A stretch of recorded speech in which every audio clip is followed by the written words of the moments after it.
Hey guys, how are you doing? Welcome back to my channel. Before I start this video, I want to say thank you so much for 100k here on YouTube. I couldn't be more excited. Honestly, weirdly enough, it means more to me than all the numbers I have on the other platforms, and I think it's because I never thought YouTube was for me. I'm very shy, I'm an introvert, I don't have like a bubbly personality, so I never thought I would be big on YouTube or get this much subscribers here. So I'm definitely so happy, and also it's my favorite platform because I believe we are so free here to create whatever we want. I started to be more serious on my YouTube this year, so I'm new here and this landmark means so much to me. So I want to thank you all. Thank you to my YouTube fam. So alright, let's move on to today's video. And today's video is a do-it-yourself that I've been cooking up in my head for a while now. So you probably already guessed by the title and the thumbnail of this video, but basically it's a Blazer Co Ord. I've been wanting to get my hands on it for a while. I have some cords of skirt and cropped blazer, but not quite like the one that I want to make today. Actually, my babe Sophia is rocking them so well. I was even talking with her saying that I wanted it. She showed me some brands that make this and it looks like it's easy to make, so I decided to do it myself instead of ordering one. But either way, you can find on Depop or on Instagram a lot of stores that do this to vintage blazers. So yeah, I will be attempting to do one of these Co Ord sets. I think they are really pretty. So if you're just like me and you're trying to get your hands into one of these Co Ord sets and want to try to make it yourself, just keep on watching. Alright, so before we start getting our hands dirty here, I'm gonna show you what materials do you need for this tutorial. So first we need a blazer. You can use one of yours or a vintage one. This one I got it from ASOS Marketplace. It's a vintage one, but you need to make sure that it's a very large one. This one is an extra large. Then we need some scissors. I like to use a big one for fabric cutting and a tiny one for thread. Then I will use this sewing hook to clip the skirt on the inside, so you'll probably need to get your hands on something like this. You will also need the actual thread in the most similar color that you can find to your blazer. We are also going to need some sewing pins. Then we need a sewing machine, or if you prefer to sew by hand, you will just need a needle. The first thing we are going to do is just to cut the blazer, dividing the top and the bottom. So I'm going to put this on, the blazer on, just to try to see what's the best height for the jacket. And I'm going to use these sewing pins just to mark exactly what I wanted. Alright, so I'm going to fold the jacket to try to understand what's the best length for me. I think this is the one. So yeah, this is marked. One pin is enough because then we can measure the entire jacket.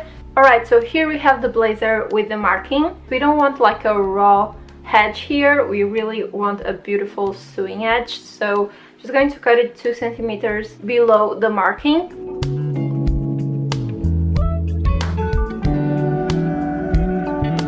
Alright, so we cutted our top and our bottom. We can now separate them, and the skirt will be a little harder to do than the jacket. So we'll start with the jacket and take this to the sewing machine so we can do our edge here. Alright guys, so we have the top part of the blazer here, and as you can see, we have some fabric layering here. We have the outer part and we have the lining. So what I want to do is just to fold once, but I'm gonna fold both parts to the inside, the lining and the outer part, and then join them together and sew, and we'll have a much better edge here. I'm gonna use some sewing pins to put this together all over before going to the sewing machine. So just clip them together like this. And now it's time to get this into the sewing machine and start sewing. I will sew like 1 centimeter above the edge, and that's it, just regular sewing. Alright, so I finished sewing the entire edge. Let's just put it on because this is actually all there is to the jacket. So yeah, I really like it, and I can use like a safety pin here to just clip it together if I want, because there's no button. I really love the length and I'm really happy with it. I can kind of envision how the cord is going to look. But now let's move on to the skirt, which is the hardest part. So I just pray that it works out. I'm going to wrap this around my waist just to see how much shaping we need to do. And I want it to be like an envelope, something like this. So I will later on transfer the buttons to here and here. But before that, there's a lot of fabric here that we need to just pinch. And the first part where we are going to pinch fabric is here on the side sewing of the blazer. I want to pinch the fabric like this so it gives a better shape to the skirt, and pinch on the opposite side of the lining exactly the same amount, so when we sew them together on the edge you don't have any sewing or raw edge showing. We'll have a very clean finish. And I will also pinch here on the back as well.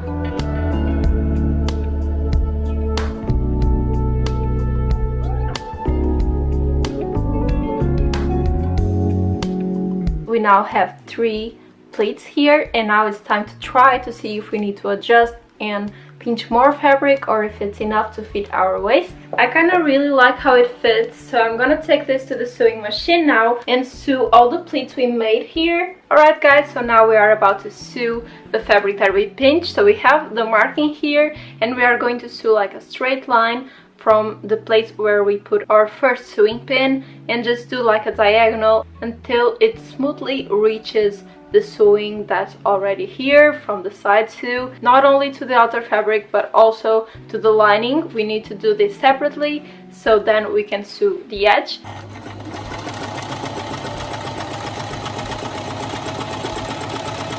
Okay guys, so I sewed all the pleats, all the fabric that is pinched. This is how it looks, and when you open the fabric it just looks very clean. And the same thing to the lining. So now that we did this, we just need to fold this part and the outer part, just put them together and sew like we did with the jacket, so we can have a very clean edge.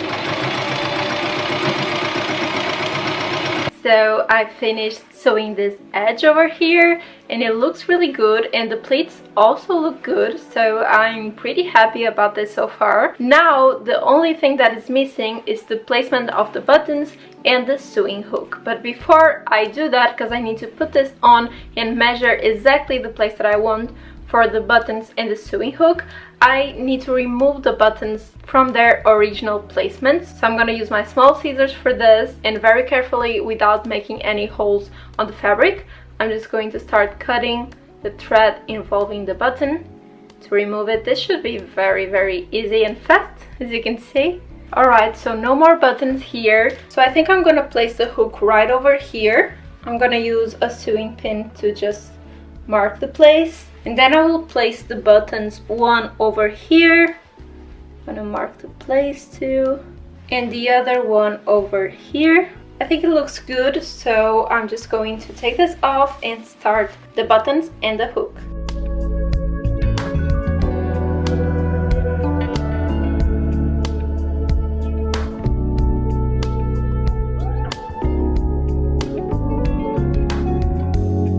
Alright guys, so I finally finished. I placed both buttons. I'm not very good at placing buttons, but I think they are secure, and that's what matters. Also placed the hook, is looking great and also very secure. And I actually had more hooks here, so I decided to make the executive decision of adding last minute a hook to the jacket as well, so I'm able to close it. You never know, I might just want to wear it closed or open, but this way I'm sure that I can wear both ways if I want to. It was actually very easy. It took me only 2 hours, and I think it ended up looking very professional, so we'll have a very good quality cord. So now that it's finished, all there's left to do is just to put it on.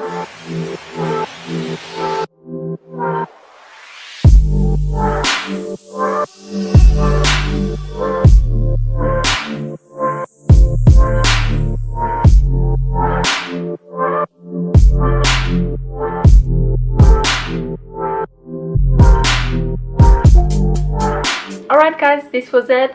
Thank you so much for watching this do it yourself. Let me know in the comments if you like do it yourselves and what you want me to do next. Once again, thank you so much for this milestone of 100k. I love my YouTube family so much, and if you are not a part of it yet, don't forget to subscribe to this channel. If you want to follow me on Instagram or TikTok, I have the links down below on the description. And I guess that's it. I'm gonna see you around next week. Bye guys, love you.